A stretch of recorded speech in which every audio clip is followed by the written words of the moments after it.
C'est, les fameux robotaxis de Tesla. Guillaume, on se demandait quand même quand est-ce qu'ils arriveraient? Quand ils arriveraient, est-ce que ce serait convaincant? Des mauvaises langues se posent même la question, est-ce qu'il y a des gens qui conduisent à distance? Bon, en tout cas, ça y est, hein, il y a eu des premiers robots, des robotaxis de chez, Tesla qui, foulent les routes aux États-Unis. Oui, oui, oui. Alors, Tesla viennent de presque lancer ces robots taxis presque autonomes, hein, de manière très préliminaire.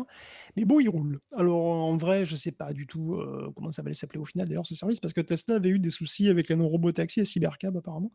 Parce que si robotaxi, c'est trop générique, et Cybercab, il y a d'autres boîtes qui font des cybermachins qui avaient attaqué. Enfin bon. De toute façon, c'est pas le plus gros challenge, hein, des robotaxis donc de Tesla.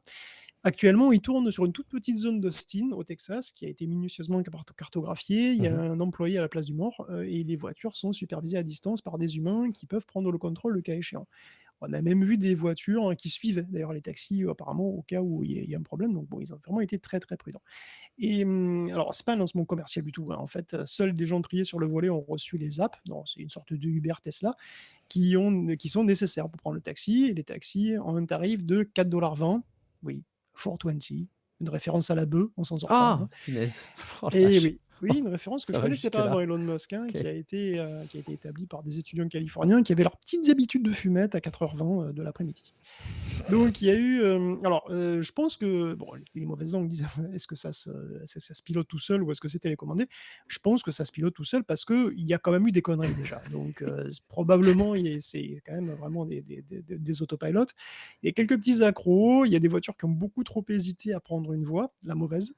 Des temps d'attente vraiment longs, il y a eu je crois qu'il y a eu un excès de vitesse aussi.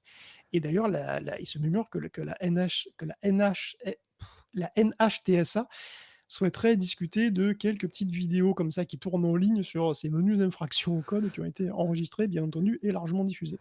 Alors, c'est un pré-lancement à toute petite échelle, dans une zone qui est sans danger, virtuellement, parce qu'il n'y a pas beaucoup de circulation, vraiment, voilà, il n'y a pas beaucoup bah, voilà, il y a très peu de challenge, quoi. En plus, la météo est idéale, hein, je veux dire, on est à Mmh. Austin, il fait très beau.